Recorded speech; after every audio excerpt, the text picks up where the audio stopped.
Welcome back in this exclusive series where we are talking about the founder identity. So I wanted to do a recap and just remind you all of the founder identities that we've gone through thus far before jumping into the next one. So we've gone through the frantic founder. This is the person that is doing everything on their own, especially as it pertains to marketing in their business. We've also covered the frustrated founder, which is phase 2. You may have some people working for you and on your team, but you're not seeing the results that you expected.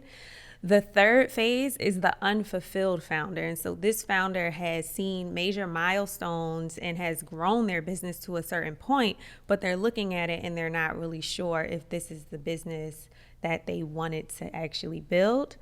And then the fourth phase is the focused founder. And the focused founder is getting to a place where things are working, things are clicking for them, but they're really trying to figure out if how to simplify their processes and what things they may need to take out of their business because they've overcomplicated it over time.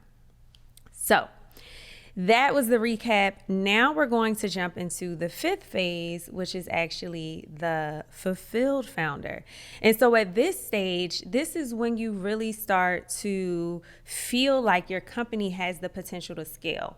Although it may not have scaled yet, you feel like it, you see it, you can start to smell it and taste that scaling is actually in your future. You have your systems in place. You have your structure in place for your marketing. You have your automation set up, right? And so your team is also working in harmony and it's not taking a lot of your time to get things done. You're not the bottleneck anymore. You're not required to be a part of every phase of the marketing strategy and execution process. Now, you are very excited because what your team is producing is actually representative of your brand and the company that you want to put out into the world, right? So you're no longer looking at this business and trying to ask, is this the business that I want? It is the business that you want because you've built it. You've had the opportunity to customize it. And that's a really, really, really good feeling when you can look at something and say, this is what I wanted to build, and be very proud of that, right? So kudos to you for getting to this phase.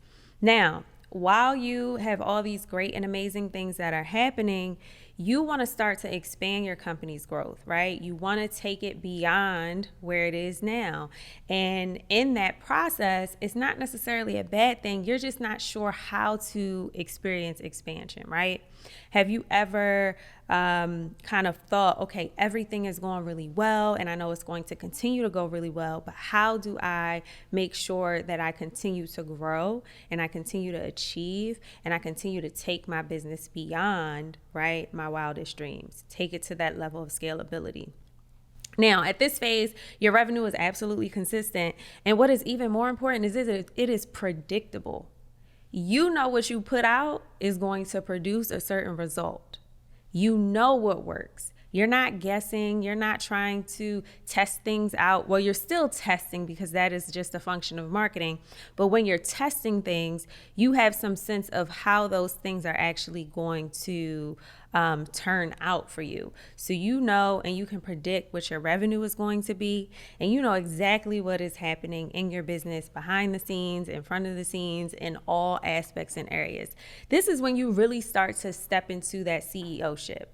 You really start to step into that role as the CEO, and you kind of start to transform a little bit from just being a founder. You're actually running a company, a real legit company that you do not need to have your hands and your tentacles in every aspect of it. Now, some of the causes, right, of why you're at this place, you've already done the work to get the right people in the right place.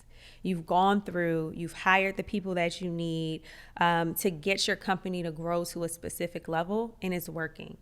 And as a part of what you want to do as far as expansion is concerned, you know that your business has not yet reached its fullest potential. So you actually, as the leader, as the founder and CEO, have to take it up a notch. This is when your vision starts to expand. It may even scare you a little bit, right? Yes, you are happy of where you've built the business, but you start to have these visions and you have these ideas of where you want to take your business, and it scares you a little bit, right? And you may not be certain exactly how to get there. So at this point, you're feeling great. You're feeling awesome. You are excited. You really start to feel like you've beat the odds, right? You are essentially what your ancestors wanted you to be at this point, because you've grown and you've come to a place where you are simply growing and expanding a company that you love, that looks like what you want it to look like. And you no longer have fear around what is to come, because again, you can predict the results and the outcomes of what's going to take place in your business. Now, here are some things that you can do to continue to be a fulfilled founder and not slip back into those other stages that we talked about. You want to make sure that you are investing in yourself. And when I talk about investing in yourself, I'm not just talking about, courses and classes like that. I'm talking about investing in yourself and the passions that you have. This is where you essentially start to get to step outside of just the business operations, right? You're looking for growth opportunities. You're looking to expand, and you know that you can't do that just within your business. You have to start building partnerships and being strategic about that, right? So investing in yourself, making sure that you are staying passionate about certain things, both in the business and outside of the business, that are going to keep you fulfilled and keep you going strong. You want to also make sure that at this point you do not get complacent, because it is so easy to grow your business to a certain level and get complacent with the results, right? So, I'll tell you this story about a founder that I worked with. They actually had all the accolades. They got their products into a big box retailer. They were growing like wildfire online. And they got to a place where they let the success kind of cloud their judgment. And I want to make sure that at this stage, you don't do that. And so that founder that let the success get to their head, it all started crumbling down for them, because they were not continuing to set goals, continuing to stretch themselves and their team and their company so that they could continue to grow and be around for a long period of time. They just thought by getting their products into the big box retailer that they made it, and they stopped putting in the work necessary and required to keep them there, right? So you want to make sure that you're maintaining at this stage and you're continuing to stretch and to grow, right? But also continue to enjoy the process, because you've come a very, very long way, right? You've gone from frantic to frustrated to unfulfilled to focused and now fulfilled. It's a great place to be. So if you identify with this founder identity, or you're not sure which one you fall on, there is a quiz that is going to be linked in the show notes. Make sure that you take the quiz. You will get a more in-depth breakdown of the founder identity, and also some things that you can do to help strengthen your business, to help strengthen your marketing strategy, and so that you can continue to grow. On the next part of the series, the next and final, last but not least, I am also going to explore the last one, which is in the flow, right? And this is where you really get your mojo as the in the flow founder. All right. So we're going to cover that in the next part of this series, and I will see you all then.